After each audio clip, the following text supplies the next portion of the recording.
하나님의 말씀 함께 보도록 하겠습니다. 하나님의 말씀은 사도행전 20장 24절 한 구절만 함께 보도록 하겠습니다. 사도행전 20장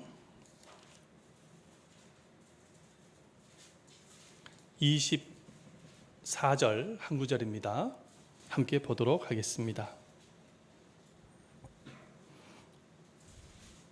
신약성경에 223페이지에 있습니다. 우리 다 같이 한 목소리로 읽도록 하겠습니다. 시작.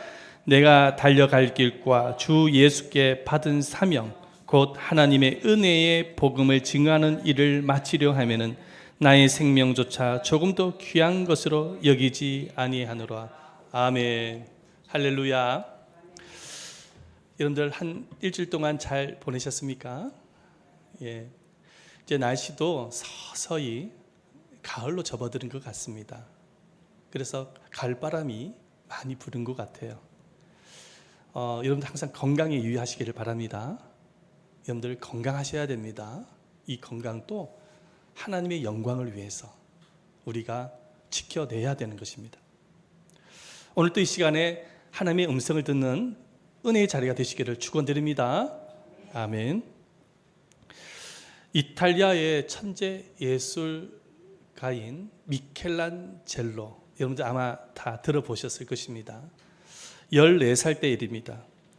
조각을 배우기 위해서 아주 유명한 스승이었던 지오바니라는 스승에게 배우기 위해서 찾아갔습니다. 이 지오바니는 이 미켈란젤로가 조각에 아주 유능한 재능을 갖고 있음을 알게 되었습니다. 그런데 이 스승은 미켈란젤로에게 조각을 먼저 가르치지 않았습니다. 지오바니는 미켈란젤로에게 먼저 질문을 했습니다. 위대한 조각가가 되기 위해서 필요한 것이 무엇이라고 생각하느냐? 위대한 조각가가 되기 위해서 필요한 것이 무엇이라고 생각을 하느냐? 먼저 질문을 했습니다. 그랬더니 미켈란젤로가 대답을 합니다. 재능과 기술을 갈고 닦는 노력입니다. 그렇게 답변을 하였습니다. 그랬더니 이 지오바니는 미켈란젤로를 데리고 술집으로 데리고 가는 거예요. 그 술집 입구 문 앞에 조각상이 있는 거예요. 그리고 나서 미켈란젤로를 이번에는 교회로 데리고 갑니다. 교회로 데려가서 보여준 조각상이 뭐냐면 십자가와 예수상을 보여줍니다. 그러면서 이 미켈란젤로에게 지오바니는 말을 하게 되어집니다. 재능과 기술을 익히기 전에 먼저 그것을 어떻게 사용을 해야 되는지 알아야 된다. 똑같은 아름다운 조각이지만 하나는 술집의 장식품뿐이고 다른 하나는 하나님의 영광을 위해서 세워졌다. 너는 무엇을 위해서 조각하기를 원하느냐? 그렇게 질문을 하게 되어집니다. 이 질문을 듣고 미켈란젤로는 상당한 깨달음을 갖게 되어집니다. 그렇구나, 내가 미술을 하든지 조각을 하든지 하나님의 영광을 위해서 해야 되구나 라는 사실을 알게 되어져요. 그때부터 자신이 가지고 있는 그 재능을 하나님의 영광을 위해서 사용을 하는데, 아마 여러분도 잘 아실 것입니다. 천지창조라는 아주 명작을 만들지. 한번 보여주세요. 천지창조라는 명작을 미켈란젤로가 이제 그리게 되어져서 세계적인 명작이 되어지지 않습니까? 이것뿐만 아니라 최후의 만찬이라는 그림을 또 그리게 되어져서 많은 사람들에게 감동을 끼치게 되어집니다. 우리는 이 미켈란젤로의 이야기를 통해서 사명의 중요성에 대해서 깨닫게 되어집니다. 여러분, 사명이, 우리 인생에 있어서 사명이 중요한 이유가 무엇일까요? 이 사명은 삶의 방향을 알려주기 때문입니다. 만약에 우리 인생에 있어서 삶의 방향을 알지 못하게 되어진다고 한다면, 다르게 말씀을 드린다고 한다면, 우리가 무엇을 위해서 인생을 살아야 될지를 알지 못한다고 한다면 그 인생은 결국은 침몰하게 되어지는 것이죠. 망하게 되어지는 것입니다. 하지만 이 사명이라는 것은 우리의 삶의 방향을 알려주고 뿐만 아니라 많은 어려움을 겪는 가운데서도 그 어려움을 이겨낼 수 있는 힘을 주는 것뿐만 아니라 우리 인생에 대한 뜨거운 열정과 보람과 그리고 행복을 느끼게 해주는 것이 바로 사명이라는 것입니다. 그래서 이 사명을 갖느냐 갖지 않느냐는 상당한 인생에 있어서 차이가 나는 것입니다. 1853년 러시아와 유럽 연합국 사이에 전쟁이 일어났습니다. 그런데 스스로 간호사로 지원을 해서 많은 사병들의 목숨을 살리고 간호사를 양성을 하고 그리고 의료제도 개혁을 일으키면서 많은 업적을 남겼던 여성이 있습니다. 그 여성이 누구냐니까는 아마 여러분도 잘 아실 것입니다. 나이팅게일입니다. 어떤 기자가 이 나이팅게일이 30살 때입니다. 기자가 와서 인터뷰를 합니다. 어떻게 이런 귀한 일을 하게 되었습니까? 그렇게 질문을 하니까 이 나이팅게일이 대답을 합니다. 그 대답은 간단합니다. 한번 볼까요? 하나님이 나에게 맡기신 사명을 깨닫고 그 사명을 따라 살았기 때문입니다. 내가 이 귀한 일을 하게 되어진 것은 하나님으로부터 사명을 받았고 그 사명을 위해서 살았기 때문입니다. 그렇게 대답을 했다라는 것입니다. 인생에 방황이 많았던 이 여인을 정말로 헌신과 열정과 성취와 행복의 인생으로 바꿀 수 있었던 힘은 바로 그녀의 고백처럼 사명을 발견하였기 때문인 것입니다. 여러분, 인생의 진정한 행복은 하나님으로부터 사명을 발견할 때 가지게 되어집니다. 저는 여러분에게 질문을 드리고 싶은 것이 있어요. 지금까지 인생을 살아오면서 여러분은 하나님께로부터 받은 사명이 있습니까? 그리고 그 사명을 위해서 살고 있습니까? 저는 오늘 이 본문을 보면은요, 하나님으로부터 사명을 발견한 뒤 변화된 인생을 살아가고 있는 한 사람을 만나게 되십니다. 그 사람은 누구냐니까는 사도 바울입니다. 이 사도 바울은 어떤 사람이었냐면은 그리스도인들을 핍박하고 박해했던 사람입니다. 뿐만 아니라 교회를 없애기 위해서 앞장섰던 사람이 사도 바울입니다. 이 바울이 이런 악한 짓을 하게 되어진 이유가 무엇이냐니까는 그때 당시에 그리스도인은 자신이 믿고 있는 유대교를 위협하는 이단으로 취급을 하기 때문에 이 그리스도인들을 핍박을 하게 되어졌습니다. 그래서 이 사도 바울은 그때 당시 바울은 전국에 있는 교회의 데이터를 다 수집을 해가지고 교회를 없애는 것이 최대 사명이었습니다. 그래서 이 바울이 다메섹상에 있는 교회를 핍박하고 박해하기 위해서 가다가 그 다메섹상에서 부활하신 예수님을 만나게 되어집니다. 그리고 예수님으로부터 사명을 받게 되어집니다. 예수님을 만나고 난 이후에 바울의 인생에 있어서 사명이 변화가 일어나는 것이죠. 예수님께서는 바울에게 이방인들에게 복음을 전할 수 있는 사도가 되라고 말씀을 하셨습니다. 그때부터 사도 바울은 이방인들에게 복음을 전하고 수많은 교회를 개척하는데 한평생을 보내게 되어집니다. 물론 바울이 복음을 위해서 수고하고 헌신하는 데 있어서 수많은 고난과 시련이 있었습니다. 매를 맞기도 하고 감옥에 갇히기도 하고 목숨의 위협을 받기도 하였습니다. 그럼에도 불구하고 사도 바울은 하나님께로부터 받은 이 사명에 대해서 단 한 번도 후회한 적이 없었던 것입니다. 그 이유는 뭐냐면은 예수님께로부터 사명을 발견하게 된 이후부터 자신의 인생의 목적이 무엇인지를 알았기 때문입니다. 뿐만 아니라 사명을 감당하는 가운데서 하나님이 자신과 함께 하신다는 사실을 체험하게 되어지고, 그리고 사명을 위해서 수고하는 가운데 수많은 보람과 성취와 열매를 경험하면서 훗날 예수님의 품에 가게 되어졌을 때 주님께로부터 상을 받는다는 사실을 알고 있었기 때문에 사도 바울은 하나님께로부터 받았던 그 사명을 단 한 번도 후회한 적이 없었습니다. 오늘 우리가 방금 읽었던 이 본 구절에도 보면은 사도 바울의 그 사명에 대한 열정을 우리가 읽을 수가 있습니다. 사도 바울이 에베소 교회에서 사역을 마친 이후에 이제 예루살렘으로 이제 가야만 했었습니다.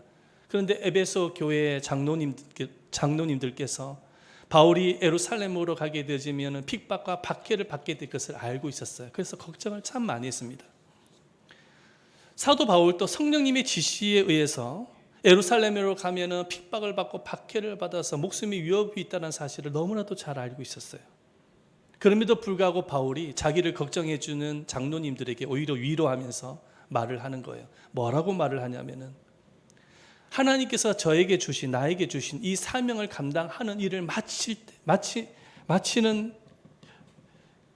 완수하기 위해서는 자신의 생명을 조금 더 귀한 것으로 여기지 않겠다고 고백을 하는 것을 보게 되어집니다. 우리 말씀을 한번 읽어볼까요? 23절 말씀 함께 읽어보도록 하겠습니다. 시작. 오직 성령이 각성에서 내게 증언하여 결박과 환난이 나를 기다린다 하시나. 24절 말씀 읽어봅니다.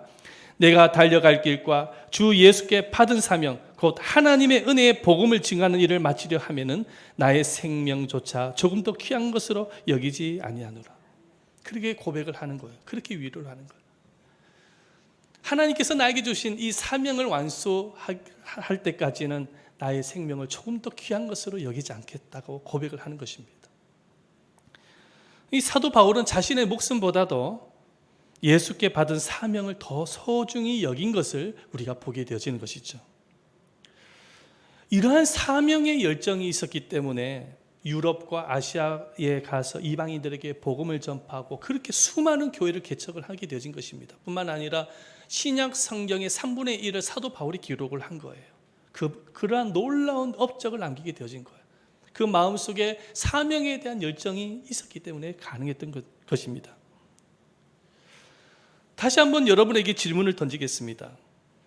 여러분의 가슴 속에서는, 여러분들의 마음 안에는 가슴을 뛰게 하는, 여러분들을 움직이게 만드는 사명이 있습니까?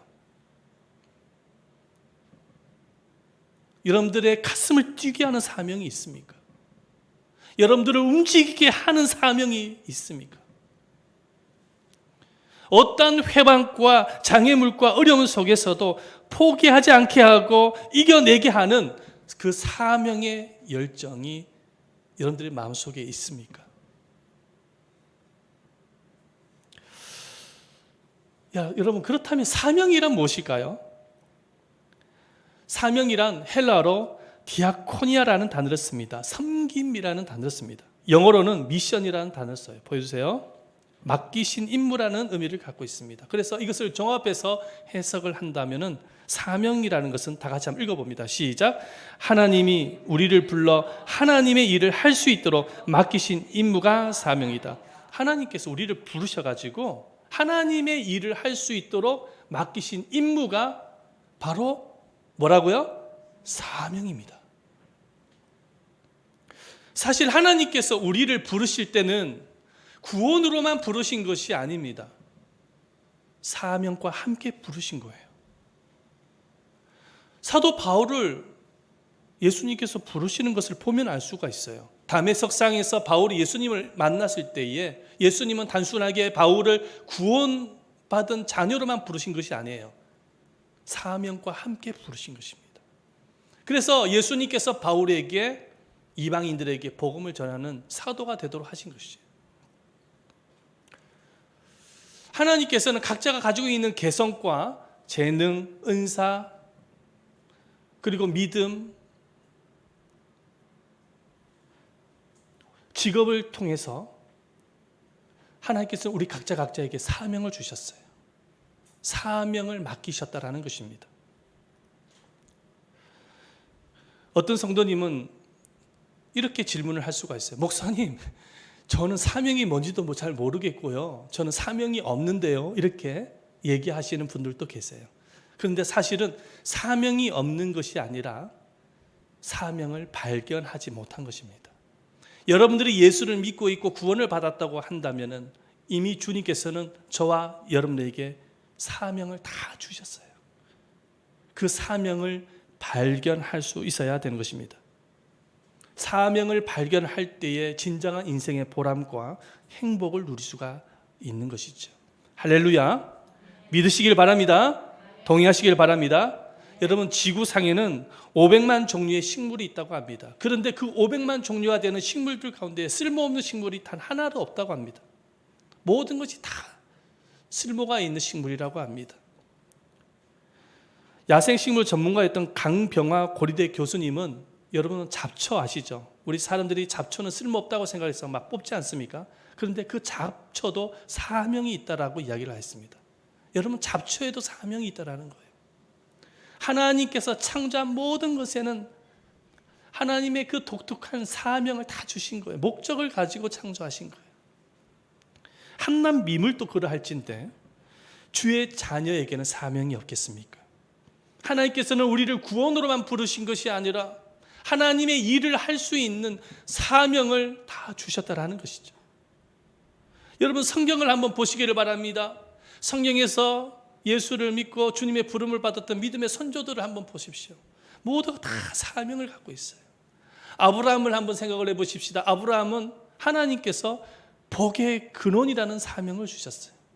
다시 말해서 모든 민족의 축복의 통로가 되는 사명을 주신 것입니다. 창세기 12장 2절 말씀에, 그래서 하나님께서 아브라함에게 이렇게 말씀을 하시잖아요. 너는 복의 근원이 될지라, 이렇게 말씀하시잖아요. 다윗은 하나님의 마음에 합한 왕이 되어져서 말씀으로 나라를 견고하게 세우는 사명을 받았습니다. 세례 요한은 예수님이 오시기 이전에 예수님의 길을 예비하는 사명을 받으셨어요. 베드로는 비록 예수님을 3번씩이나 부인을 했던 뻔뻔한 제자였지만은 나중에 예수님께서 다시 부활하셔서 제자 베드로에게 다시 찾아가셔가지고 목양에 대한 사명을 주십니다. 목양에 대한 사명. 너는 나를 사랑하느냐? 예, 사랑합니다. 내 양을 치라. 내 어린 양을 먹이라. 내 양을 치라. 목양에 대한 사명을 주시는 것을 보게 되십니다. 그 사명을 받고 난 이후에 베드로는 그때부터 복음을 전하고 교회를 세워서 사람을 세우는 일을 합니다. 목양 사역을 하는 것을 보게 되십니다. 우리 예수님께서도 이 세상에 오실 때 사명을 가지고 이 세상에 오신 것입니다. 예수님의 사명은 어떤 사명이었습니까? 예수님의 사명은 어떤 사명이었죠? 이사야 선지자가 예수님의 사명을 아주 간략하게 말씀을 하고 있습니다. 이사야서 61장 1절 말씀에 이렇게 기록을 하고 있어요. 우리 다 같이 한번 읽어봅니다. 시작. 주 여호와의 영이 내게 내리셨으니 이는 여호와께서 내게 기름을 부으사 가난한 자에게 아름다운 소식을 전하게 하려 하심이라. 나를 보내사 마음이 상한 자를 고치며 포로된 자에게 자유를, 갇힌 자에게 노임을 전파하며. 그 예수님께서 이 세상에 오신 목적이 뭐냐면 사단의 포로가 되고 죄에 갇힌 영혼들을 구원하고 치유하기 위하여 예수님께서 십자가에서 죽는 것이 사명이었습니다. 죄인을 구원하고 죄인을 치유하기 위해서 희생하는 것이 예수님의 사명이었어요. 그래서 예수님께서 십자가를 지시고 맨 마지막 순간에 다 이루었다라고 말씀하시면서 사명 완수를 선포하신 후에 운명을 하셨습니다. 우리 말씀 보겠습니다. 요한복음 19장 30절 말씀이죠. 읽어봅니다. 시작. 예수께서 신 포도주를 받으신 후에 이르시되 다 이루었다 하시고 머리를 숙이니 영혼이 떠나가시니라. 예수님께서는 십자가에서 돌아가시는 것이 사명이었어요. 다 이루었다. 사명의 완수를 선포하시고 난 이후에 운명하신 것입니다. 이렇게 성경에 등장하는 믿음의 선조들은 하나님으로부터 사명을 발견을 하고 사명을 따라서 인생을 살았고 사명의 성취와 보람을 느끼면서 행복을 누리면서 살았다는 사실을 우리는 성경을 통해서 발견하게 되시는 것입니다. 마찬가지인 거예요. 성경에 등장하고 있는 인물만 그렇게 인생을 살아서는 안 되는 거예요. 예수를 믿고 있는 저와 여러분들도 똑같이 인생을 살아가야 되는 것이, 그것이 하나님께서 저와 여러분들을 향한 뜻인다는 사실을 믿으시길 바랍니다. 성경의 인물뿐만 아니라 우리 모두가 다 사명을 발견을 해서 사명을 따라서 사명을 감당하는 가운데에 진정한 보람과 행복을 누리면서 나중에 훗날 주님의 품에 안겼을 때 하나님께서 그 사명자에게 주실 상급을 바라보면서 우리가 인생을 살아가야 된다는 것입니다. 그것이 바로 우리를 향한 하나님의 목적이요 뜻이란 사실을 믿으시기를 바랍니다. 케냐 투르카나에서 선교 사역을 하셨던 임영심 선교사님이 계십니다. 이분은 교회를 25개나 개척을 하였습니다. 글을 모르는 아이들에게 글을 가르치고 아이들에게 성경을 가르치기 위해서 번역 사역도 했습니다. 성경 번역 사역도 했어요. 이 선교사님으로부터 훈련을 받았던 아이들이 다 잘 됐어요. 나중에 의사도 되고 공무원도 되고 목사도 되고 너무나도 잘 되어졌습니다. 그런데 아쉽게도 얼마 전에 풍토병을 앓게 되어져서 세상을 떠나셨습니다. 그런데 그 선교사님께서 세상을 떠나기 전에 마지막 유언이 무엇이냐니까, 어떤 말을 남기고 세상을 떠나냐니까 이런 말을 남겼습니다. 사명을 다했기에 나는 행복합니다. 사명을 다하였기에 나는 행복합니다. 그게 그 선교사님의 마지막 유언이었어요. 행복했다라는 거예요. 사명을 위해서 살았다는 것이, 사명을 위해서 사명을 이렇게 완수했다는 것이 너무 행복했다는 거예요. 며칠 전에 양주에서 개척 사역을 하고 있는 어떤 목사님과 통화를 좀 나눴습니다. 제가 그 목사님께 질문을 했어요. 코로나 시기에 작은 교회 하기가 힘드시죠? 그렇게 질문을 하니까 그 목사님께서 하시는 말씀이 아니요, 목사님 즐겁고 행복합니다. 그렇게 대답을 하는 거예요. 그래서 제가 무엇이 그렇게 즐겁고 행복합니까? 그렇게 질문을 다시 했더니 사명을 다할 수 있기에 고난도 즐겁고 행복입니다. 사명을 다할 수 있기에 고난도 즐겁고 행복합니다. 여러분, 사명을 감당하는 사람에게는 고난도 죽음도 행복입니다. 그 이유가 무엇인지 아십니까? 하나님은 사명자와 함께 하시고 사명자를 도와주시고 사명자에게 인생의 진정한 보람과 만족과 열매와 행복을 누리게 하시고 훗날 주님의 품에 안겼을 때에 사명자에게 예비한 상이 기다리고 있기 때문입니다. 그래서 사명자는 고난도 죽음도 행복인 거예요. 사랑하는 여러분, 언젠간 우리는 주님의 품에 가게 되어집니다. 우리가 이곳에서 천년만년 살아가는 게 아니에요. 길어봐야 100년인 것입니다. 우리가 주님의 품에 가는 날은 어떻게 횟수로 세알해 보면 얼마 남지 않았어요. 우리가 주님께서 예비한 이 세상에서 무엇을 위해서 살아가야 될까요? 하나님께서 우리에게 맡겨주신 사명을 위해서 살아가야 되는 거예요.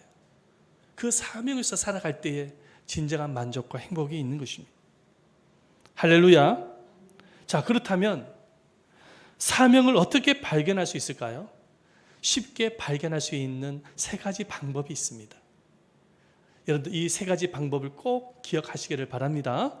자, 첫 번째 방법입니다. 우리 다 같이 한번 읽어보도록 하겠습니다. 시작. 우리에게 주어진 이름이 사명이다. 우리에게 주어진 이름이 사명인 거예요. 이름이라는 것은 어떤 역할, 위치를 말하는 거예요. 가정에서의 사명은 뭘까요? 우리 아들이 저를 부를 때 뭐라고 부르냐니까는 아빠 이렇게 불러요. 그게 아빠가 사명인 거예요. 제가 아빠가 되고 싶어서 아빠가 된 게 아니에요. 하나님께서 아빠의 사명을 주신 거예요. 부인이 저를 부를 때 뭐라고 이야기를 부르냐니까는 남편이라고 부릅니다. 이 남편이라는 이름이 저에겐 사명인 것입니다. 그래서 남편의 역할을 잘 할 수 있어야 되는 거예요. 바꿔서 여러분들 아내, 남편이 이제 아내를 이름을 부를 때 아내라고 하잖아요. 그 아내가 그분의 사명입니다. 자녀가 엄마의 이름을 부를 때 그 엄마가 그분의 사명인 거예요. 엄마가 엄마로서의 사명을 잘 감당할 수 있어야 돼요. 아들, 딸의 이름도 마찬가지인 거예요. 아들은 아들로서의 사명이 있고 딸은 딸로서의 사명이 있는 거예요. 아들과 딸의 사명이 무엇일까요? 부부에게 효도하는 게 사명이죠. 그렇죠? 여러분, 교회에서도 사명이 있습니다. 교회에서 성도들이 저를 부를 때 뭐라고 부르냐니까는 목사님이라고 부릅니다. 여러분, 목사가 저에겐 사명입니다. 어떤 성도님들은 성도님을 부를 때 권사님이라고 불러요. 권사가 하나님께서 여러분에게 주신 사명이라는 사실을 믿으시길 바랍니다. 권사가 사명인 거예요. 집사님 부르죠. 그 집사가 사명인 것입니다. 바로 여러분들이 지금 현재 있는 그 위치, 역할, 이것이 지금 사명이라는 거예요. 자, 직업별로 한번 볼까요? 사업가는 그 사업이 사명인 것입니다. 하나님께서 그 사업을 할 수 있는 재능을 주시고 사업으로 인도하신 거예요. 그 사업을 통해서 하나님의 영광을 위해서 살아가야 되는 거예요. 직장인들도 마찬가지인 것입니다.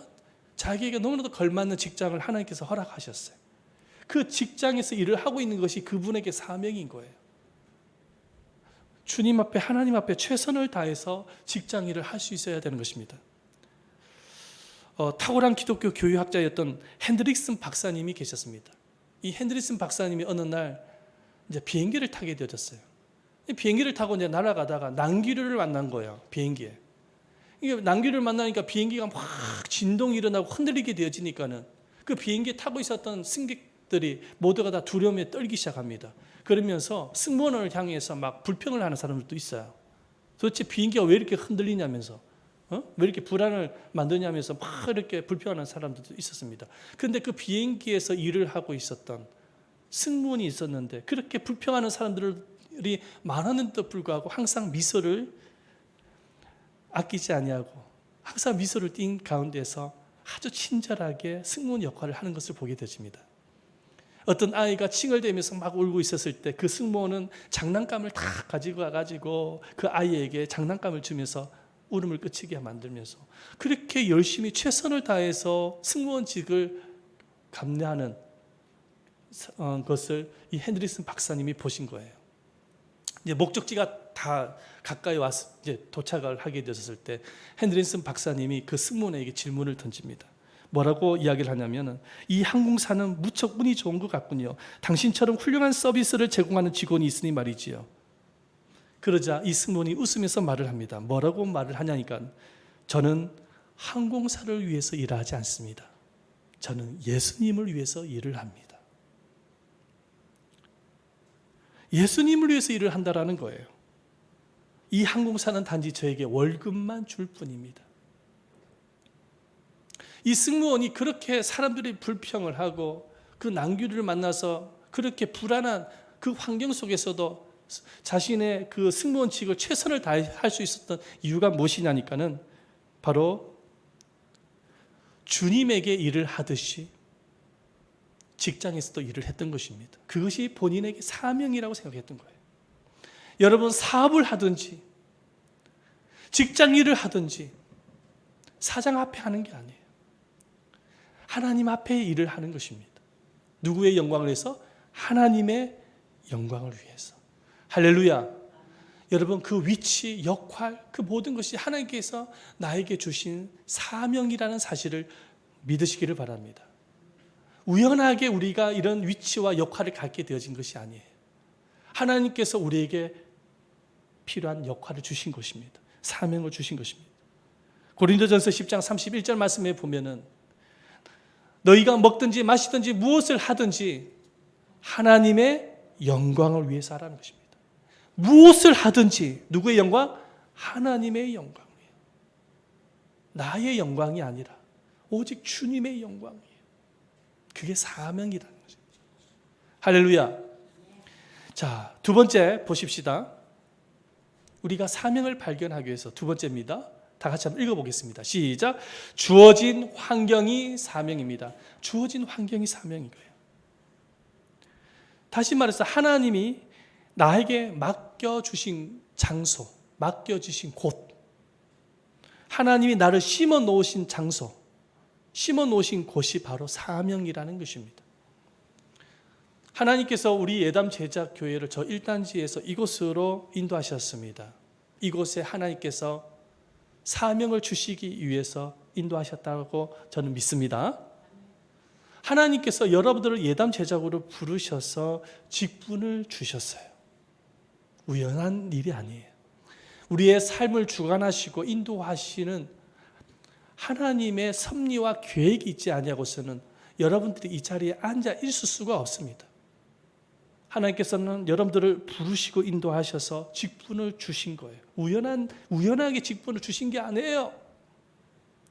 하나님께서 여러분에게 사명의 자리로 인도하셔서 사명을 주셨다는 사실을 믿으시기를 바랍니다. 모든 일은 우연이 아니에요. 하나님께서 하시는 일이에요. 하나님께서 하시는 일. 그래서 나에게 주신 이 직분을 잘 감당할 수 있어야 되는 거예요. 영국 런던 교회에 니콜라이라는 사찰 집사님이 계셨어요. 그런데 이 집사님이 하시는 일이 뭐냐면은 교회에서 이제 청소 일을 하거나 심부름 일을 하는 일을 했습니다. 근데 이 니콜라이 집사님이 또 했던 일이 뭐냐면 교회 종탑에 종을 치는 것이었어요. 그때 당시에는 교회 종탑에 종을 쳤습니다.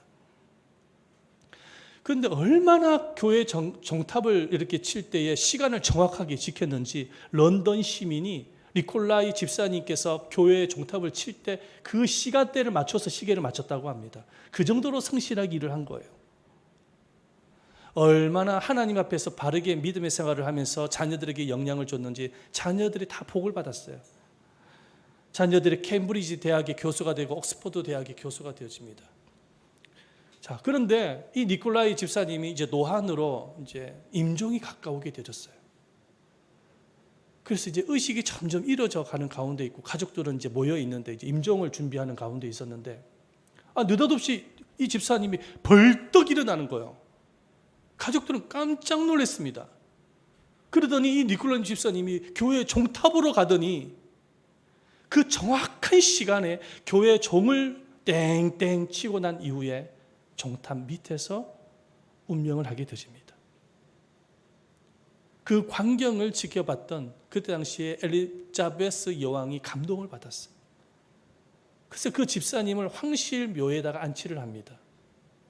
그리고 그 가족들을 귀족 대우를 하게 해주고, 그리고 런던 시민들은 그때 당시에 니콜라이 집사님을 상당히 많이 위로를 하게 되십니다.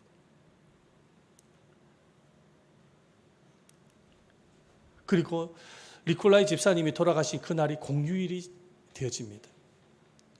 정부에서 그렇게 만들어준 거예요. 이 니콜라이 집사님은 단순하게 교회 이제 사찰 집사님이세요. 청소와 허드레일을 많이 했던 사람입니다. 그런데도 불구하고 정말로 집사로서의 직분을 저렇게 충실하게 감당할 수 있었던 것은 뭐냐면 본인이 가지고 있는 그 위치가 하나님께서 자신에게 주신 위치라고 사명이라고 믿었던 것입니다. 여러분 상당히 도전이 되시고 감동이 되질 않습니까? 저는요 이 설교를 준비하면서 이 집사님의 그 헌신적인 모습을 보면서 상당히 도전을 많이 받았어요.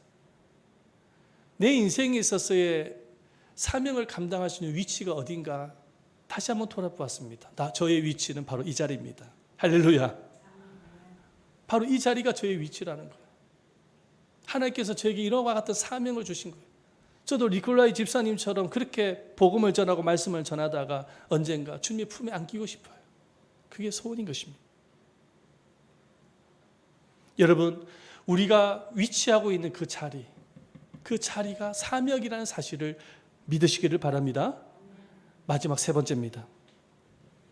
우리가 사명을 발견하기 위해서는 이 세 번째가 필요합니다. 우리 다 같이 한번 읽어보겠습니다. 시작. 생각할 때마다, 기도할 때마다 마음이 가고 거룩한 부담을 가지게 되는 것이 사명입니다. 자, 우리가 생각을 하고 기도를 할 때마다 늘 생각이 나고 기도가 나오는 것, 마음이 가는 것, 이 거룩한 부담감이 자꾸 생기는 것, 그게 사명입니다. 기도할 때마다 자꾸만 기도가 나오는 것, 생각할 때마다 자꾸 생각이 떠오르는 것, 그것이 사명이라는 거예요. 왜냐하면 하나님께서 내 마음속에 사명의 마음을 주셨기 때문에 기도가 나오고 생각이 나는 것입니다. 저는 기도할 때마다 빠지지 않고 나오는 기도가 있어요. 그게 뭐냐? 교회와 가정입니다. 가정과 교회에 대해서 기도가 나오는 거예요. 나도 모르게 나와요. 왜 그러냐면 하나님께서 저에게 건강한 교회와 건강한 가정이라는 사명을 주셨기 때문입니다. 이 사명의 마음이 있다 보니까는 기도할 때마다 튀어나오는 거예요. 나도 모르게. 늘 빠지지 않고 나옵니다. 어떤 성도는요, 개척교회 자녀들을 늘 기도합니다. 자기도 모르게 기도가 나와요. 개척교회 자녀들을 좀 섬기고 싶고 돕고 싶은 마음이 자꾸 나오는 거예요. 그건 자기가 본인이 가지게 되어진 기도가 아니라 사명의 마음을 하나님께서 주신 것입니다.